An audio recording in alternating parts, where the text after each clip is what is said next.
opa die kwam er mee. Die zei, het Fries Museum zoekt een nieuwe Mata Hari.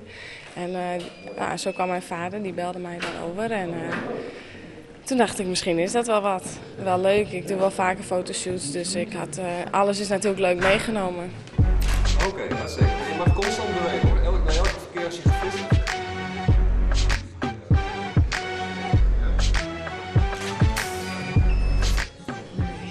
Ben ik de volgende Mata Hari? Ik heb gehoord dat al heel veel mensen hebben gezegd omdat ik bruine ogen heb, maar die heb ik jammer genoeg niet. Dus ik zou het eerlijk gezegd niet weten.